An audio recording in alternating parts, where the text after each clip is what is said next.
ప్రియులారా, ఈ క్రొత్త సంవత్సరంలో మరొక మారు మన దేవుని వాక్యాన్ని ధ్యానం చేసుకునే అవకాశాన్ని ప్రభు కల్పించినందుకు దేవునికి వందనాలు. ప్రార్థన చేసుకుందాం. ప్రేమగల తండ్రి, మీ వాక్యంతో మమ్మను దర్శిస్తున్నందుకు మీకు వందనాలు. పరిశుద్ధాత్మ దేవుని మెల్లని స్వరాన్ని మీ వాక్యంలో నుంచి మేము గుర్తించే జ్ఞానం మాకు దయచేయండి, మెలకువ దయచేయండి.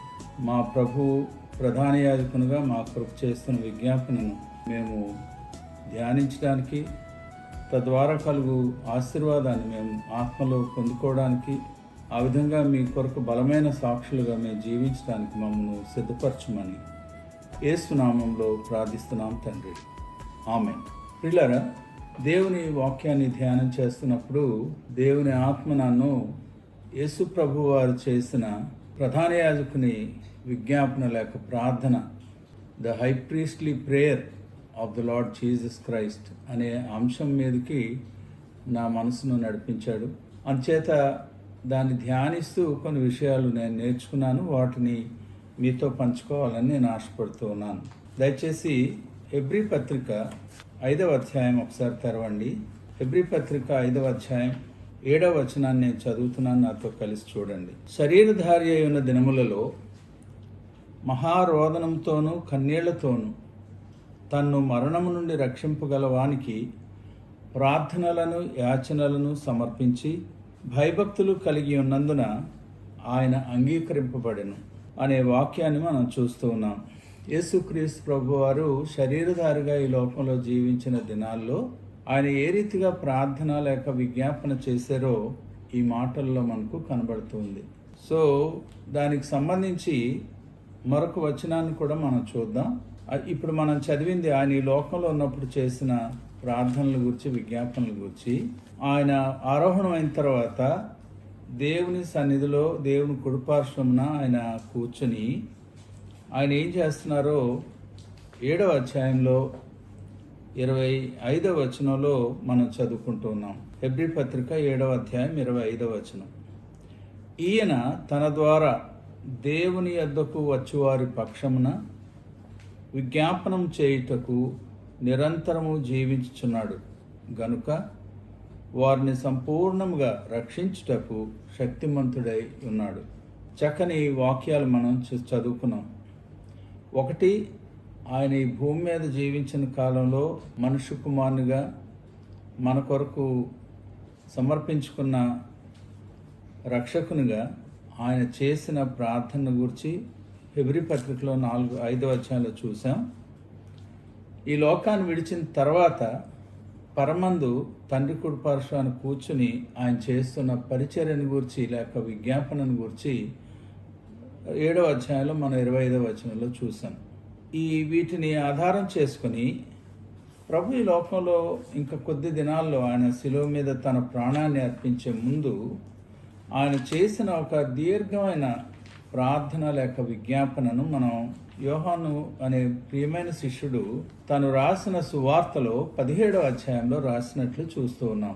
ఈ 17వ అధ్యాయంలో 26 వచనాలు ఉన్నాయి. మొదటి వచనం దగ్గర మొదలుపెట్టి ఆయన 26వ వచనం దాకా చేసిన విజ్ఞాపనలను గురించి లేక ప్రార్థనను గురించి ప్రస్తావన ఈ 17వ అధ్యాయంలో మనకు కనబడుతుంది. యోహాను సువార్త 17వ అధ్యాయంలో ప్రభు చేసిన ఈ విజ్ఞాపన, ప్రధాన యాజకుని విజ్ఞాపన అనొచ్చు దీన్ని, the high priestly intercession or prayer of the Lord Jesus Christ అంటాం. దాని గురించి మనం ధ్యానం చేసే ముందు అసలు యేసు ప్రభు వారు చేసిన ప్రార్థనలు కొంచెం జ్ఞాపకం చేసుకుందాం. ఇవన్నీ విస్తారంగా వివరంగా మనం మాట్లాడడం, కానీ మనకున్న క్లుప్త సమయంలో కొద్ది సమయంలో చాలా క్లుప్తంగా వీటిని గురించి మనం ధ్యానం చేస్తాం. యేసు ప్రభు వారు చేసిన ప్రార్థనలు ఇందాక 5వ అధ్యాయంలో 7వ వచనంలో మనం చూసాం. ఆయన తండ్రి సన్నిధిలో ఏ రీతిగా తాను సమర్పించుకొని ఆయన యాచనలు విజ్ఞాపనలు ఎలా చేశారో మనం చూసాం కదా. వాటిని గురించి కొద్దిగా మనం చూస్తే సువార్తల్లో మనకు కొన్ని విషయాలు కనబడుతున్నాయి. అది మీకు నేను ఈ దినాన్న ముందు ప్రస్తావనగా చెప్తాను. తర్వాత మరలా యోహాను సువార్త 17వ అధ్యాయంలోకి వచ్చేద్దాం మనం. ఆర్య టోరీ అనే గొప్ప దైవజనుడు ఆయన యేసు ప్రభు యొక్క ప్రార్థన మీద ఒక మాట చెప్పాడు ఆయన. ఏమనంటే, యేసు ప్రతిదినము తెల్లవారుజామున అలాగే రాత్రులు ఆయన ప్రార్థన చేసినట్లు, ఆయన గొప్ప కార్యాలు తలపెట్టినప్పుడు లేక చేసినప్పుడు దానికి ముందు కానీ తర్వాత కానీ ఆయన జీవితంలో ప్రార్థన చేసినట్లు ఆయన ఒక చక్కని స్టేట్మెంట్ ఇచ్చాడు. అది కాకుండా ఆయన ఏమన్నాడంటే, యేసు ప్రభు వారు తెరిపి లేకుండా, విశ్రాంతి లేకుండా చాలా ఎక్కువ తన సమయాన్ని పరిచర్యలో వినియోగిస్తున్న సమయంలో కూడా ఆయన ప్రార్థన చేసినట్లు ఈ వాక్యాలు మనకి జ్ఞాపకం చేస్తాయి. సో అంచేత మత్తయి సువార్తలో, మార్కు సువార్తలో, లూకా సువార్తలో, యోహాను సువార్తలో యేసు ప్రభు వారు చేసిన ప్రార్థనలు నేను త్వరగా చెప్తాను. ఈ రెఫరెన్స్లు ఒకవేళ అవసరమైతే మీరు రాసుకోవడానికి ప్రయత్నం చేయండి, మరలా ధ్యానం చేయమని మీకు మనవి చేస్తున్నాను. సో మత్తయి సువార్తలో 6వ అధ్యాయంలో 9 నుంచి 13 వచనాల్లో, అలాగే లూకా సువార్త 11వ అధ్యాయం 1వ వచనంలో మనం ఒక మాటని గమనిస్తాం. నేను లూకా సువార్త 11:1 చదువుతాను, చూడండి. ఆయన ఒక చోట ప్రార్థన చేయుచుండెను అనే మాట మనం చూస్తాం లూకా సువార్తలో. మత్తయి సువార్తలో 6వ అధ్యాయంలో ఆ మాటలను మనం చూస్తే ఆయన పరలోక ప్రార్థనను వారికి నేర్పించిన విధానాన్ని అక్కడ లూకా సువార్తలో, మత్తయి సువార్తలో కూడా మనం చూస్తాం. అయితే ఎప్పుడు ఆ పరలోక ప్రార్థనను వారికి ద లార్డ్స్ ప్రేయర్ అంటాం కదా ఇంగ్లీష్లో, ఎప్పుడు ఆ ప్రార్థనను వారికి నేర్పించారు అంటే అక్కడ కూడా ఒక చక్కని ఆలోచనను మనం చూద్దాం. లూకా సువార్త 11వ అధ్యాయంలో 1వ వచనం నుండి మనం చూస్తే, లేక 1వ వచనాన్ని, ఆయన ఒక చోట ప్రార్థన చేయుచుండెనని మనం చదువుకున్నాం కదా. దాని తర్వాత చూడండి, ప్రార్థన చాలించిన తరువాత ఆయన శిష్యుల్లో ఒకడు, ప్రభువా, యోహాను తన శిష్యులకు నేర్పినట్టుగా మాకును ప్రార్థన చేయ నేర్పమని ఆయనను అడిగాను. ఇంతకుముందు ఎప్పుడైనా నేను దీని మీద మాట్లాడిన మాటలు విన్నవారికి ఒక విషయం జ్ఞాపకం ఉంటుంది. ప్రార్థన మాకు నేర్పించండి, ఏ మాటలు చెప్పాలి, దేని తర్వాత ఏది మాట్లాడాలనే విధానం చెప్పమని అడగలేదు వారు. జాగ్రత్తగా మీరు గమనించండి. యోహాను తన శిష్యులకు నేర్పినట్టుగా మాకును ప్రార్థన చేయ నేర్పమన్నారు వారు. టీచర్స్ టు ప్రే అన్నారు ఇంగ్లీష్లో. సో ప్రార్థనలో పదాలు కాదు వారు అడిగింది. వారు అడిగింది ఏంటంటే అసలు ప్రార్థన చేయడం ఏంటో మాకు నేర్పించమని. యేసు ప్రభు యొక్క ప్రార్థన జీవితాన్ని చూచిన వారుగా శిష్యులు ఆ ప్రశ్న వేసినట్లు మనం చూస్తూ ఉన్నాం. సరే, పరలోక ప్రార్థనను వారికి నేర్పించక ముందు ఆయన ప్రార్థించాడనే విషయాన్ని మనం చూసాం. అదేవిధంగా మనం మత్తయి సువార్త 11వ అధ్యాయంలో 25-26 వచనాలు గనక మనం చూస్తే అక్కడ కూడా ఆయన ఒక ప్రార్థన చేసినట్లు మనం చూస్తూ ఉన్నాం. దేవుని ఆయన స్తుతిస్తూ ఒక ప్రార్థన చేసినట్లు మనం చూస్తూ ఉన్నాం. అదేవిధంగా ఆయన సముద్రం మీద నడవక ముందు, ఉదాహరణకు మనం మత్తయి సువార్త 14వ అధ్యాయంలో 23వ వచనంలో, మార్కు సువార్త 6:46లో, అలాగే యోహాను సువార్త 6:15 ఈ 3 వచనాలని జాగ్రత్తగా పరిశీలిస్తే యేసు ప్రభు వారు ఆ నీళ్ళ మీద నడవక ముందు ఆయన ప్రార్థించినట్లు ఈ భాగంలో మనం చూడగలం. అంతేకాకుండా యేసు ప్రభు మత్తయి సువార్త, నేను వరుసగా సువార్తలు ఒక్కొక్కటి అనుసరిస్తూ వస్తున్నాను. లూకా సువార్త 23వ అధ్యాయంలో 34వ వచనంలో కూడా ఆయన ప్రార్థించినట్లు మనకు కనబడుతుంది. ఏంటి ఆ ప్రార్థన?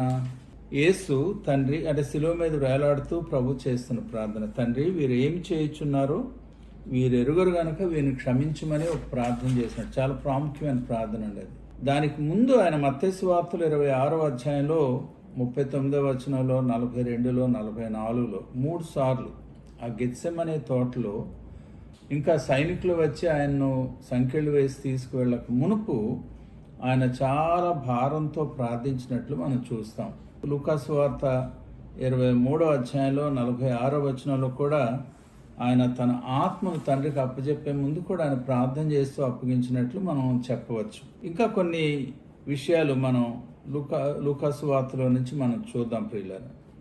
ఉదాహరణకు 3వ అధ్యాయంలో 21వ వచనంలో యేసు ప్రభు వారు బాప్తిస్మం తీసుకొని నీళ్లలో నుంచి బయటికి వచ్చిన వెంటనే ఆయన మోకరించి ప్రార్థించినట్లు మనం చూస్తాం. అలాగే 5వ అధ్యాయంలో 16వ వచనంలో యేసు ప్రభు వారు ఆయన చాలాసార్లు ప్రజల దగ్గర నుంచి ఆయన అంటే చాలా బిజీగా ఉంటూ ఆయన కొంత సమయాన్ని వారి దగ్గర నుంచి పైకి వచ్చేసి ఆయన ప్రార్థనలో గడిపినట్టు మనకు వాక్యం తెలియజేస్తుంది. ఇక్కడ లూకాసు వార్త 5:16లో.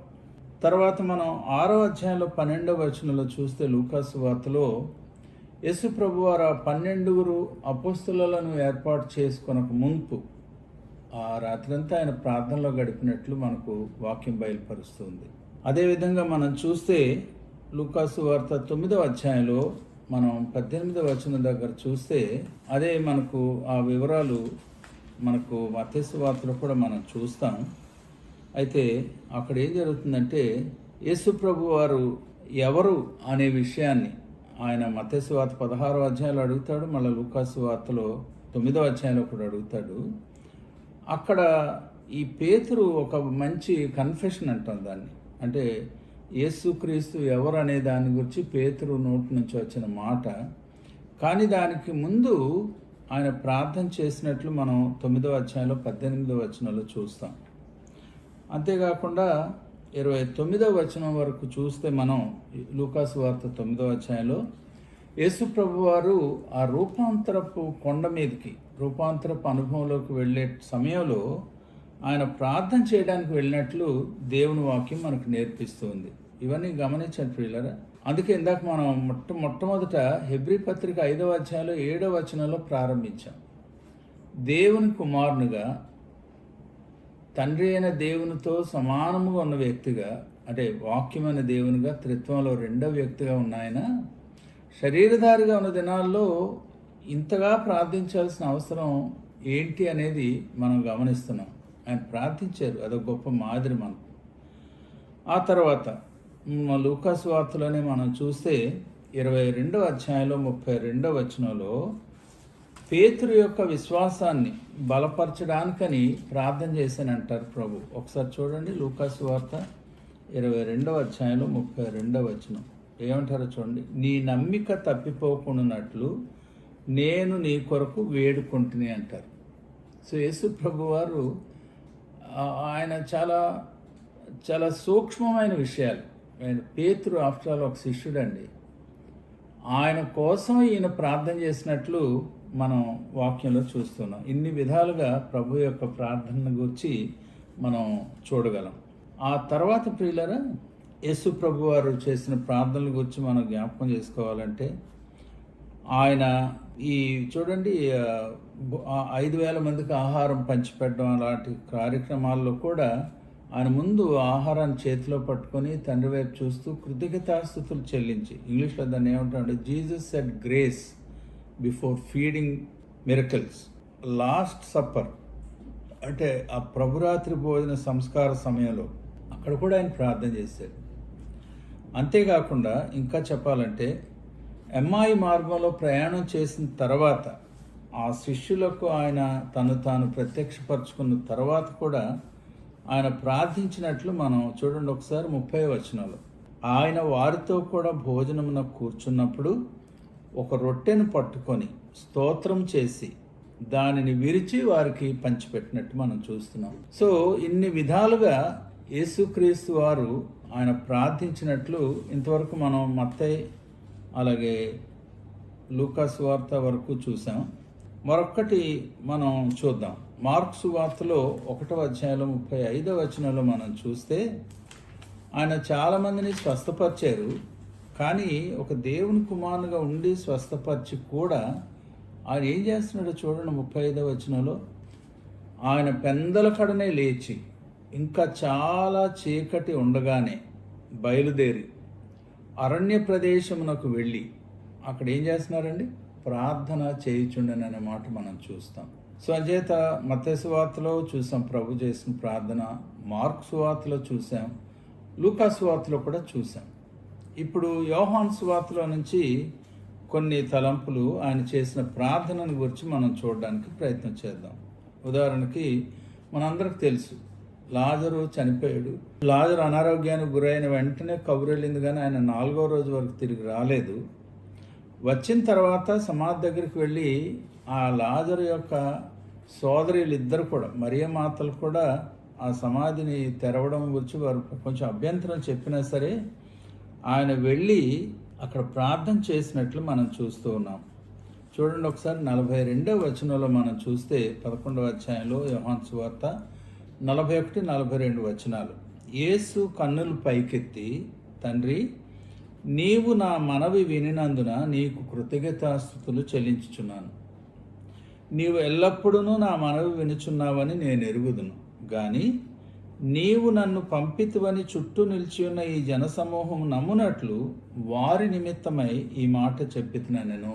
దేవుని కుమారుడు అంటే ఆయన ఒక్క మాటతో సముద్రాన్ని ఆపేశాడు, దయ్యాలను పొమ్మని ఆజ్ఞాపించాడు, అంజూరు వృక్షం ఫలాలు లేకపోతే ఇంకెన్నడూ నువ్వు ఫలింపుకుందువుగా అని చెప్పగలిగాడు. కానీ సమాధి దగ్గరికి వచ్చేటప్పటికి ఎందుకో ఆయన ప్రార్థన చేస్తున్నాడు. అది కూడా చక్కని ఆలోచనతో చేశాడండి. ఏమన్నాడంటే, నీవు ఎల్లప్పుడూ నా మనవి వినుచున్నావని నేను ఎరుగుదును, కానీ నీవు నన్ను పంపితువని చుట్టూ నిలిచి ఉన్న ఈ జనసమూహము నమ్మునట్లు వారి నిమిత్తమే ఈ మాట చెప్పానన్నాడు. ఎంత మంచి ఆలోచన అండి అది. యేసు ప్రభు యొక్క మాదిరి ప్రార్థన విషయంలో ఎంతో గొప్పదనే విషయాన్ని మనం చూస్తూ ఉన్నాం. అలా ఇంకా మనం చూస్తే 12వ అధ్యాయంలో, యోహాను సువార్త 12వ అధ్యాయంలో 28వ వచనాన్ని చూద్దాం. అక్కడ ఏమని రాయబడిందంటే, ఆయన చూడండి, లేక 27 నుంచి మొదలైంది. ఇప్పుడు నా ప్రాణము కలవరపడుచున్నది, నేనేమందును, తండ్రి, ఈ గడియ తటస్థించకుండా నన్ను తప్పించుము, అయినను ఇందుకోసరమే నేను ఈ గడియకు వచ్చి తిని అని ప్రార్థన చేస్తున్నారు. మళ్ళీ హెబ్రీ పత్రికలోకి రండి. 5వ అధ్యాయంలో 7వ వచనంలో, శరీరధారి అయ్యున్న దినములలో మహారోదనంతోనూ కన్నీళ్లతోనూ తన్ను మరణము నుండి రక్షింపగలవానికి ప్రార్థనలను యాచనలను సమర్పించి భయభక్తులు కలిగి ఉన్నందున ఆయన అంగీకరింపబడిన మాట మనం చూస్తూ ఉన్నాం. సో అంచేత యేసు ప్రభు యొక్క ప్రార్థనా జీవితాన్ని గురించి ఇలాగ ఎన్నో వివరాలు మనం చెప్పుకోవచ్చు. ఇప్పుడు ఇవన్నీ విన్న తర్వాత ఇప్పుడు మనం యోహాను సువార్త 17వ అధ్యాయంలో మాత్రమే ఉంటాం. యోహాను సువార్త 17వ అధ్యాయంలో మనం కొన్ని విషయాల్ని చూడడానికి ప్రయత్నం చేద్దాం. నేను 1వ వచనం నేను చదువుతున్నాను, చూడండి. యేసు ఈ మాటలు చెప్పి ఆకాశం వైపు కన్నులెత్తి ఇట్లా నేను. సో అక్కడి నుంచి ఆయన విజ్ఞాపన లేక ప్రార్థన ప్రారంభమైంది. మరల దీన్ని చెప్పుకుంటున్నాం. ఏంటంటే దీనికి బైబిల్ వ్యాఖ్యానకర్తలు పెట్టిన పేరు ఏంటంటే the high priestly prayer of the Lord Jesus Christ. ప్రభు అయిన యేసుక్రీస్తు యొక్క ప్రధాన యాజకుని ప్రార్థన లేక విజ్ఞాపన. సో దీనిలో నేను 3 విషయాలు నేను నేర్చుకున్నవి మీకు జ్ఞాపకం చేస్తాను. చూడండి, దేవుని గూర్చి, తన్ను గూర్చి ఒక ప్రాముఖ్యమైన ఒక స్టేట్మెంట్, అంటే ఒక ప్రకటన, ఇంక మార్పు లేదు, దానికి ఏమీ చేర్చలేము, అలాంటి మాట ఒకటి చెప్పారు ఆయన. అది తప్పనిసరిగా మనం చూడాలి ప్రియులారా. 3వ వచనంలోకి వచ్చేటప్పటికి ఆయన చెప్పిన మాట ఏంటంటే, అద్వితీయ సత్యదేవుడు అయిన నిన్నును నీవు పంపిన యేసుక్రీస్తును ఎరుగుటయే నిత్య జీవము అన్నారండి. ప్రియమైన దేవుని బిడ్డలారా, యేసుక్రీస్తు లేక యేసుక్రీస్తును గూర్చి ఇందా మనం చెప్పుకున్నాం, పీటర్స్ కన్ఫెషన్ అని. పేతురు ఒక గొప్ప ఆలోచనను బయలుపరిచాడు దేవుని ఆత్మ యొక్క నడిపింపుతో. అక్కడ 16వ అధ్యాయంలో 16వ వచనంలో మత్తయి సువార్తలో, అలాగే లూకా సువార్తలో కూడా మనం చూసాం కదా. యేసు ప్రభు వారంటే మనం ఎక్కడ చూసాం, అది 9వ అధ్యాయంలో లూకా సువార్త 9:18లో చూసాం. పేతురు అక్కడ ఏమన్నాడంటే, నేను ఎవరినని ప్రజలు చెప్పుకుంటున్నారని అడిగిన తర్వాత అసలు మీరేమనుకుంటున్నారాయా అనే దగ్గరకు వచ్చాడు. ఆయన వచ్చేటప్పుడు పేతురు ఇచ్చిన జవాబు చాలా గంభీరమైన జవాబు కదండి. పేతురు చెప్పింది విధానం ఏంటంటే, నీవు సజీవుడైన దేవుని కుమారుడు అయిన క్రీస్తు అని చెప్పాడండి. చాలా బ్యూటిఫుల్ కన్ఫెషన్ అండి అది, డిక్లరేషన్. నీవు సజీవుడైన దేవుని కుమారుడు అయిన క్రీస్తువు అన్నాడు.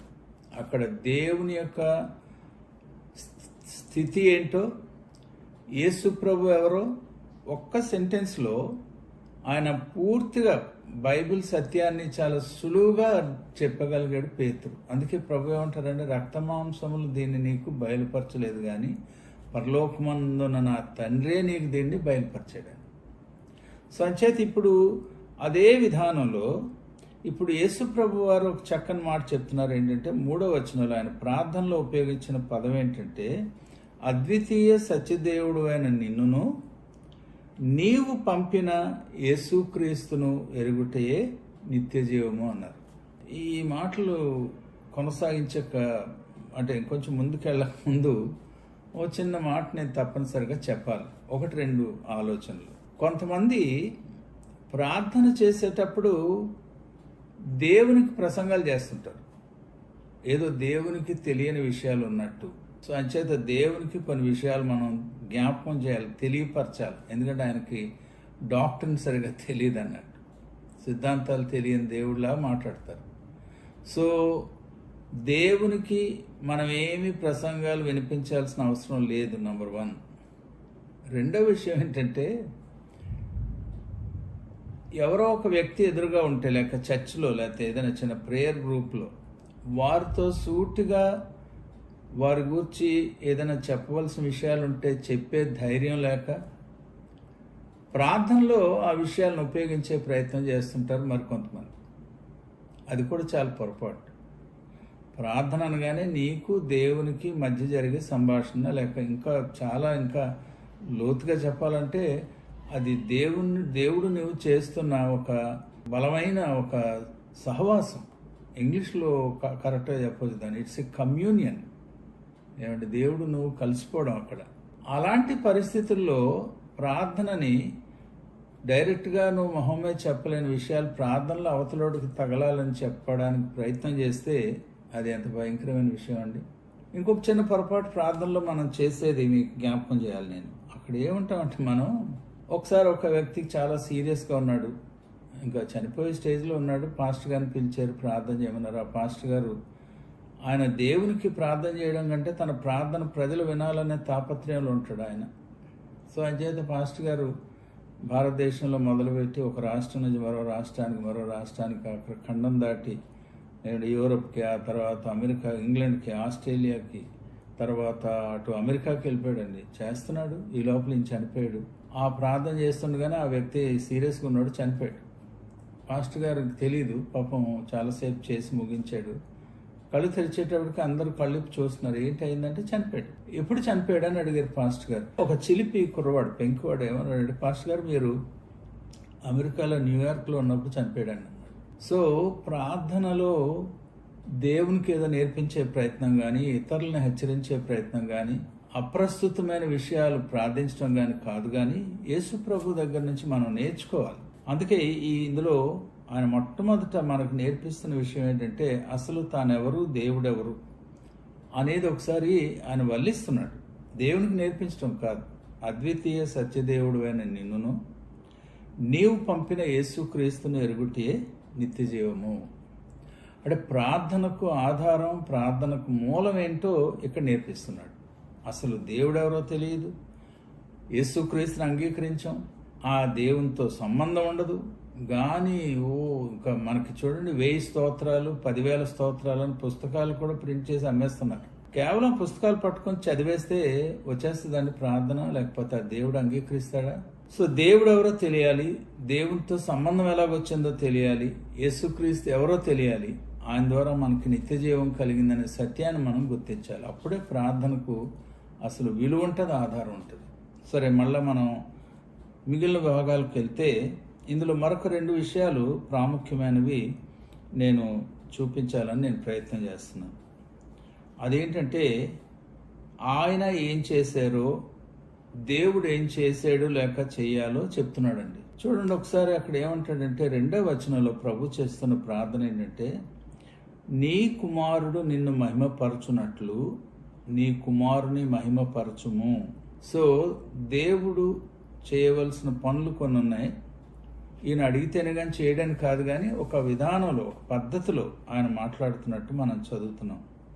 2వ విషయం చూడండి, 5వ వచనంలో తండ్రి, లోకము పుట్టక మునుపు నీ యొద్ద నాకు ఏ మహిమ ఉండెనో ఆ మహిమతో నన్ను ఇప్పుడు నీ యొద్ద మహిమపరచుము. ఎందుకంటే ఆయన మన పాపములను లేక మన పాప శిక్షను తన మీద మోసి మనకు విమోచన అనుగ్రహించడానికి, మనకు ఫిలిప్పీ పత్రిక 2వ అధ్యాయంలో చూస్తాం, పౌలు చక్కగా చెప్తాడు, ఆయన దేవునితో సమానముగా ఉండుట విడిచిపెట్టకూడని భాగ్యమని ఎంచుకొనలేదు, కానీ తన్ను తానే రిక్తునిగా చేసుకుని ఒక మానవునిగా ఒక దాసునిగా ఈ లోకంలో మరణించడానికి, ఎలాంటి మరణం అది? శిలువ మరణం పొందినంతగా, అంటే ఒక శాపగ్రస్తమైన మరణాన్ని. గలతీ 3:14 ఆ మాటలు మనం చూస్తాం. మ్రాను మీద వేలాడదీయబడిన వాడు శాపగ్రస్తుడని పాత నిబంధనలో, ధర్మశాస్త్రంలో, ద్వితీయోపదేశకాండంలో చెప్పబడిన మాట మళ్ళీ గలతీ పత్రికలో పౌలు జ్ఞాపకం చేస్తున్నాడు కదా. సో అటువంటి శాపగ్రస్తమైన మరణాన్ని పొందడానికి ఆయన తగ్గించుకుని వచ్చాడని మాట అక్కడ చెప్తాడు పౌలు. సో ఇప్పుడు యేసు ప్రభు ఏమంటారంటే, తండ్రి 5వ వచనంలో, లోకము పుట్టక మునుపు నీ యొద్ద నాకు ఏ మహిమ ఉండెనో ఆ మహిమతో నన్నిప్పుడు నీ యొద్ద మహిమపరచుము అన్నారండి. ఇవి తన గురించి మాట్లాడుతున్నారు. తర్వాత ఏం చేస్తున్నారో ఒకసారి చూడండి. ఇప్పుడు మన గురించి, శిష్యుల గురించి, మన గురించి ఆయన తండ్రిని ఎలా వేడుకుంటున్నారో ఒకసారి చూద్దాం. ఆయన చేస్తున్న విజ్ఞాపన మరొకటి మనం 11వ వచనంలో చూస్తాం. యోహాను సువార్త 17వ అధ్యాయం 11వ వచనం. నేనికను లోకంలో ఉండను గాని వీరు లోకంలో ఉన్నారు, నేను నీ యొద్దకు వచ్చుచున్నాను. పరిశుద్ధుడు అయిన తండ్రి, మనము ఏకమై ఉన్నలాగున వారును ఏకమై ఉండునట్లు నీవు నాకు అనుగ్రహించిన నీ నామమందు వారిని కాపాడము అని చెప్పాడండి. తండ్రిని మన విషయాలు అంతవరకు మొదటి 2 విషయాలు తన గురించి మాట్లాడాడు, ఇప్పుడు మన గురించి మాట్లాడుతున్నాడు. మన గురించి చెప్పిన 2వ విషయాన్ని మనం చూద్దాం. 15వ వచనం చూడండి ఒకసారి. నీవు లోకంలో నుండి వారిని తీసుకొని పొమ్మని నేను ప్రార్థించుట లేదు కానీ దుష్టుని నుండి వారిని కాపాడమని ప్రార్థించుచున్నాను. చాలాసార్లు శోధన వచ్చినప్పుడు ఈ భరించలేక ఈ లోకాన్ని విడిచి వెళ్ళిపోతే బాగుంది అనిపిస్తుంది. కానీ ప్రభు నేర్పిస్తున్న విషయం ఏంటంటే, మన లోకాన్ని వదిలి వెళ్ళిపోక్కర్లేదు, ఆయన మీద ఆధారపడి. ఎందుకంటే కొరింథీయులకు రాసిన మొదటి పత్రికలో 10వ అధ్యాయంలో ఒక చక్కని సత్యాన్ని పౌలు చెప్తాడు. ఒకసారి చూద్దాము. ఆయన ఏమంటాడంటే 13వ వచనంలో, సాధారణముగా మనుషులకు కలుగు శోధన తప్ప మరి ఏది మీకు సంభవింపలేదు. దేవుడు నమ్మదగినవాడు. గమనించండి ప్రియులారా, మిమ్మల్ని శోధింపబడనీయడు. అంతేకాదు ఏం చేస్తాడంటండి, దానికంటే ముందు మనుషులకు కలుగు శోధన తప్ప ఏది మీకు సంభవింపలేదని చెప్పి దేవుడు నమ్మదగినవాడు, మీరు సహింపగలిగినంతకంటే ఎక్కువగా ఆయన మిమ్మల్ని బడనీయడు. అంతేకాక సహింపగలుగుటకు ఆయన శోధనతో కూడా తప్పించుకుని మార్గమును కలుగుజేయనని. సంచేత ప్రభు యొక్క ఈ విజ్ఞాపన ప్రార్థన ఆధారం చేసుకుని పౌలు దేవుని ఆత్మ ద్వారా నేర్చుకున్న మరొక విషయాన్ని అక్కడ ఆయన చెప్తున్నట్లు మనం చూస్తూ ఉన్నాం. తర్వాత ఇంకా చూడండి ఏమంటున్నాడు 24వ వచనంలో. అంటే మన కొరకు ఏ విధంగా ఆయన ప్రార్థన చేస్తున్నాడో చూడండి. తండ్రి, నేనెక్కడ ఉందునో అక్కడ నీవు నాకు అనుగ్రహించిన వారును నాతో కూడా ఉండవలననియు, నీవు నాకు అనుగ్రహించిన నా మహిమను వారు చూడవలననియు కోరుచున్నాను. ఎంత చక్కని మాట్లాడేది అది. ప్రియమైన దేవుని బిడ్డలారా, యేసుక్రీస్తు ఎక్కడున్నారో అక్కడ మనం ఆయనతో పాటు ఉండాలని ఆయన ప్రార్థన చేస్తున్నాడండి. దేవుడు యేసుక్రీస్తుకు అనుగ్రహించిన మహిమను మనం చూడాలని ఆయన కోరుతున్నాడండి. ఓ దైవజనుడు దీని మీద వ్యాఖ్యానిస్తూ అంటాడు, ఒక విశ్వాసి చనిపోతే దేవుడు ఎంత చక్కని ఏర్పాటు చేశాడంటే, ఆ విశ్వాసకి ఇచ్చే ఆశీర్వాదం ఏంటంటే, దేవుడు తన కుమారుడని యేసుక్రీస్తుకి ఇచ్చిన మహిమను అక్కడ కనులారా చూసే భాగ్యాన్ని దయచేస్తున్నాడు. చనిపోయిన వారిని బట్టి ఎంతో దుఃఖపడుతుంటాం, అది సాధారణం. ఎందుకంటే మనం శరీరంలో ఉన్నాం, రక్త సంబంధీకులం కనుక. కానీ అందుకే ఇంగ్లీష్ వారు భలే మాట చెప్తారండి, చనిపోయారు అనరు, ఎక్స్పైర్డ్ అనరు. ఒక క్రైస్తవ బిడ్డ, దేవుని కుమార్తె లేక కుమారుడు వారి లోకాన్ని విడిచిపెడితే ప్రమోటెడ్ టు గ్లోరీ అంటారు. ఈసారి మన వారు ఎవరైనా చనిపోతే సమాధి మీద ఆ పదం రాయండి ప్రియులారా. He or she is promoted to glory. వారు మహిమలోనికి ఎత్తబడ్డారు. ఏమండి, ఎంత గొప్ప మాట అది. అది యేసు ప్రభు యొక్క ప్రార్థనలో, మన కొరకు చేసిన ప్రార్థనలో ఇది 4వ మాటగా నేను మీ ముందు ఉంచాను. ఇప్పుడు ఈ భూమి మీద ఆయన రక్షకునిగా వచ్చిన కాలంలో ఇంక కొద్ది సమయం ఉందండి ఆయనకి. ఇంకా చనిపోతాడు ఆయన. శిలువ మీద తన ప్రాణాన్ని బలిగా అర్పిస్తాడు. దాని ముందు కొన్ని మాటలు ఆయన చెప్పాడు. అది జాగ్రత్తగా మనం గమనిద్దాం ప్రియులారా. 4వ వచనం చూడండి. చేయుటకు నీవు నాకు ఇచ్చిన పని నేను సంపూర్ణముగా నెరవేర్చి భూమి మీద నిన్ను మహిమపరిచితిని. బ్యూటిఫుల్ అండి. యేసు ప్రభు వారు 2 విషయాలు చెప్తున్నాడండి అక్కడ. ఒకటి, చేయడానికి నీవు నాకు ఇచ్చిన పనిని నేను సంపూర్ణంగా నెరవేర్చి, ఆ నెరవేర్చిన కారణంగా ఏం చేశాడంటే ఆయన భూమి మీద నిన్ను నేను మహింపరిచాను అంటాడండి ఆయన. ఈరోజు మన దృక్పథం ఎలా ఉంది ప్రియులారా? దేవుని సేవించడంలో, దేవుని కొరకు కార్యాలు చేయడంలో మన ఆలోచన ఏంటి? What do we want to achieve? చక్కని మాట అండి ఇది. చేయుటకు నీవు నాకు ఇచ్చిన పని నేను సంపూర్ణంగా నెరవేర్చి తద్వారా భూమి మీద నిన్ను మహింపరచానంట. ఇంకొక మాట చూడండి 6వ వచనంలో. లోకము నుండి నీవు నాకు అనుగ్రహించిన మనుషులకు నీ నామమును ప్రత్యక్షపరిచితిని. యేసు ప్రభు ఏమేం చేశారో ఈ మాటలు చెప్తున్నారు చూడండి. 7వ వచనంలో చూడండి ఏమన్నారు. నీవు నాకు అనుగ్రహించిన మాటలు నేను వారికి ఇచ్చి ఉన్నాను. నాకు ఇచ్చిన పని ముగించాను, భూమి మీద నిన్ను మహింపరిచాను, నీ నామాన్ని వారికి ప్రత్యక్షపరిచాను, నీ మాటలను వారికి ఇచ్చాను నేను. తర్వాత చూడండి ఇంకా ఏమన్నారు 9వ వచనంలో. నేను వారి కొరకు ప్రార్థన చేయుచున్నాను. యేసు ప్రభు వారు చేసిన పరిచర్య గురించి ఆయన మాట్లాడుతున్నారు. తర్వాత 12వ వచనంలో. నేను వారి యొద్ద ఉండగా నీవు నాకు అనుగ్రహించిన వారిని నీ నామమందు కాపాడితిని. ఎంత బ్యూటిఫుల్ అన్నమాట. ఆ తర్వాత 14వ వచనంలో. వారికి నీ వాక్యం ఇచ్చి ఉన్నాను. ఆల్రెడీ 7వ వచనంలో చెప్పారు మాటలు, మరలా దాన్ని రిపీట్ చేస్తున్నారు. ఇంకా చూడండి 18వ వచనంలో. నీవు నన్ను లోకమునకు పంపిన ప్రకారము నేనును వారిని లోకమునకు పంపితునన్నారు. సో మనకు తెలుసు ప్రభువారు ఆ ఒలీవ కొండ మీద ఆఖరిగా నిలిచి ఇంకా ఆరోహణం అయ్యే ముందు చెప్పిన మాట, మీరు పైనుండి శక్తి వచ్చే వరకు కనిపెట్టండి అని చెప్పి ఆయనను పరిశుద్ధాత్మ మీ మీదకి వచ్చినప్పుడు అపొస్తలుల కార్యాలు 1:8లో మనం చూస్తాం కదా. ఆయనను పరిశుద్ధాత్మ మీ మీదకి వచ్చినప్పుడు మీరు శక్తి నొందెదరు గనుక మీరు యెరూషలేములోను, యూదయలోను, ఇంకెక్కడండి సమరయలోను, భూదిగంతముల వరకు నాకు సాక్షులైందని చెప్పారు ఆయన. సో ఆ రీతిగా మనల్ని ఆయన కొరకు ఆయన ఏ రీతిగా తన కొరకు సాక్ష్యం ఇవ్వడానికి ఆయన ఏర్పాటు చేశారో అదే చెప్తున్నారు ఆయన. నీవు నన్ను లోకమునకు పంపిన ప్రకారము నేనును వారిని లోకమునకు పంపితునన్నారు. ఇంకా చూడండి ఏం చేస్తున్నారు 19వ వచనంలో. వారు సత్యమందు ప్రతిష్ఠ చేయబడినట్లు వారి కొరకై నన్ను ప్రతిష్ఠ చేసుకొనుచున్నాను.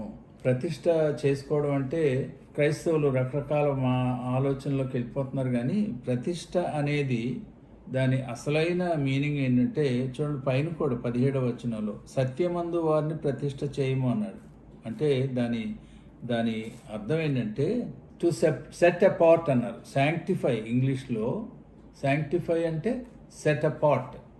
అంటే ప్రతిష్ఠ చేయడం అంటే చాలామంది నా మీద అనాయింటింగ్ ఉంది, నేను అభిషేకం పొందాను, నేను ప్రతిష్ఠించబడ్డాను, ఏవో మాటలు చెప్తారండి. కానీ జీవితం మాత్రం దేవుని కొరకు ప్రత్యేకపరచుకోరు. You have to be set apart. You have to set apart yourself. So దేవుడు మనల్ని ఆ రీతిగా తన కొరకు ప్రత్యేకపరచుకున్నాడనే విషయాన్ని, వేరు చేశాడనే విషయాన్ని మనం గమనించాల్సిన వారమే ఉన్నాం. 21వ వచనంలో క్రింది భాగంలో ఏమంటాడంటే, వారి వాక్యము వలన నా యందు విశ్వాసముంచు వారందరూ ఏకమై ఉండవలనని వారి కొరకును ప్రార్థించుచున్నాను. ప్రభువారు చేస్తున్న పనులు ఎలాగ ఒక్కొక్కటి చెప్తున్నారో చూడండి. తర్వాత 23వ వచనంలో ఏమంటారంటే, నీవు నాకు అనుగ్రహించిన మహిమను నేను వారికి ఇచ్చితిని అంటారు. అదే మాట 22లో చెప్పారు, మళ్ళీ 23లో రిపీట్ చేస్తారు. నాకు అనుగ్రహించిన మహిమను వారికి ఇచ్చితినని. ఫైనల్గా 26వ వచనంలోకి వచ్చేటప్పటికి, నీవు నా యందు ఉంచిన ప్రేమ వారి యందును ఉండునట్లు నేను వారి యందు ఉండునట్లును వారికి నీ నామమును తెలియజేసితిని, ఇంకనూ తెలియజేసేదనని చెప్పాను. ఇవండి ఆయన ప్రార్థనలో చెప్పిన మాటలు. సో నేను కొద్దిగా అలాగా అవుట్లైన్లా మాట్లాడాను. మీరు దేవుని బిడ్డలుగా, దేవుని సేవకులుగా బైబిల్ తెరిచి మీ ముందుంచుకొని మోకరించి ఈ విషయాలన్నీ మరొకసారి మీరు ఒక్కసారి కాదండి, కొద్దిగా టైం తీసుకుని ధ్యానం చేయడానికి ప్రయత్నం చేయండి. దీని మీద వ్యాఖ్యానిస్తూ మార్కస్ రేంజ్ఫోర్డ్ అని ఒక దైవజనుడు ఆయన చెప్పిన మాటలు మీ ముందుంచాలని నేను కోరుతున్నానండి. ఆయన ఏమని చెప్పాడంటే, ఈ ప్రార్థన అంతా కూడా దేవుని కుడిపార్శ్వమున ప్రధాన యాజకునిగా కూర్చుని యేసు ప్రభు వారు చేసే ప్రార్థనకు ఒక సాదృశ్యంగా ఉంది అంటాడు ఆయన. ఈ ప్రార్థన అంతా మీరు జాగ్రత్తగా గమనించండి. గొప్ప దైవజండి మార్కస్ అని ఆయన రేంజ్ఫోర్డ్ అని ఆయన ఏమన్నాడు తెలుసండి, ఒక్క మాట కూడా తన ప్రజలకు వ్యతిరేకంగా మాట్లాడలేదు ఆయన ఈ ప్రార్థనలో. రెండోది, వారి వైఫల్యాలు కానీ వారి యొక్క పొరపచ్చాలు కానీ ఏమి కూడా ఈ ప్రార్థనలో ఆయన ఎత్తి చూపించలేదు. వారు కేవలం దేవుని ఉద్దేశం ప్రకారం జీవించాలని, తనతో వారు సహవాసం కలిగి ఉండి జీవించేవారుగా ఉండాలని, పరలోకం నుండి ఆయన దేని కొరకు ఈ లోకానికి వచ్చాడో, ఏ ఆశీర్వాదాన్ని వారి కొరకు తెచ్చాడో దాన్ని పొందుకునేవారుగా ఉండాలనే ఉద్దేశంతోనే ఆయన ప్రార్థన చేశాడు.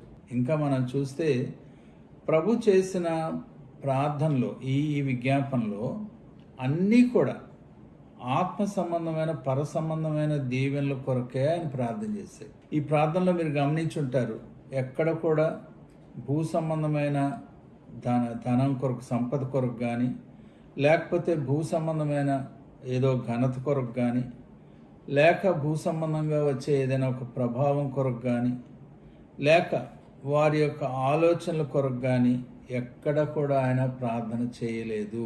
ఇవి ఒక దైవజనుడు చెప్పిన మాట. కానీ ఆయన దేని కొరకు పట్టుదలతో ప్రార్థన చేశాడంటే, మనం చెప్పుకున్నవే మళ్ళీ రిపీట్ చేస్తాం మనం. దుష్టుని నుండి వారు కాపాడబడాలని ఒకటి, రెండవది లోకము నుంచి వారు తప్పించబడాలని, తర్వాత మూడవది వారు ఈ లోకంలో ప్రభు వారికి అప్పగించిన పరిచర్యకు వారు యోగ్యులుగా జీవించాలని, నాలుగవదిగా వారు చివరికి పరలోకానికి క్షేమంగా వారి పని ముగించుకొని వారు రావాలనే ఉద్దేశంతో ప్రార్థన చేశారండి. మనలో ఉండే 3 భాగాలు మీకు జ్ఞాపకం చేస్తాను నేను. ఆత్మ, జీవము లేక ప్రాణము, మూడవది శరీరం.